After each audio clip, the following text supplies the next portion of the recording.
Hi, this is Jim Cramer. I'm here with our energy expert at the street, Dan Dicker.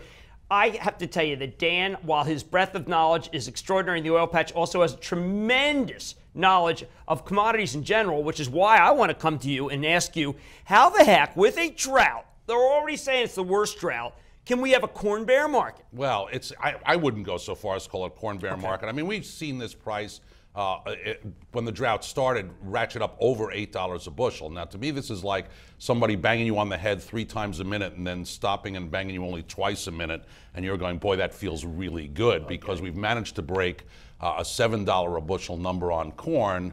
I mean, the Department of Agriculture is looking for a $4 target this year. I think they're smoking something. Right, okay, I mean, that's important. Yeah, I think they're smoking something. I remember in 2007 when they were looking for a $1 a bushel target, and that's never going to happen again, as far as I know.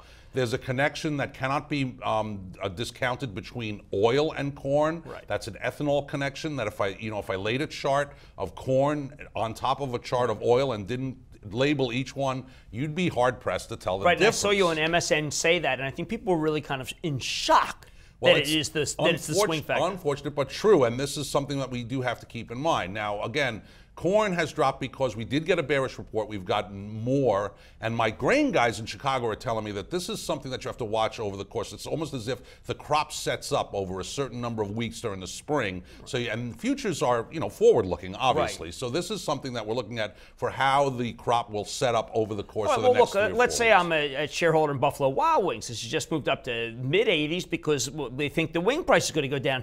That may be too optimistic to be able to say chicken feed going down because of this number, so therefore buy a stock based on that. But from what I hear from the grain guys is that they're the smart Alex out there are actually buying this dip, and that with my view on the oil prices and the connectivity between those two, I also would much rather be buying this stuff under 7, and instead of thinking that it's going somewhere like the Department of Agriculture said. That's great, because you're the first guy I've heard who's willing to just diverge from the notion that it's a bear market and forget about it. Corn might be attractive, which means be careful those who are buying these companies that are levered to a lower price in corn. Here I'm speaking about Tyson and Buffalo Wild Wings. Dan Dicker, energy expert. Jim Cramer, thank you so much.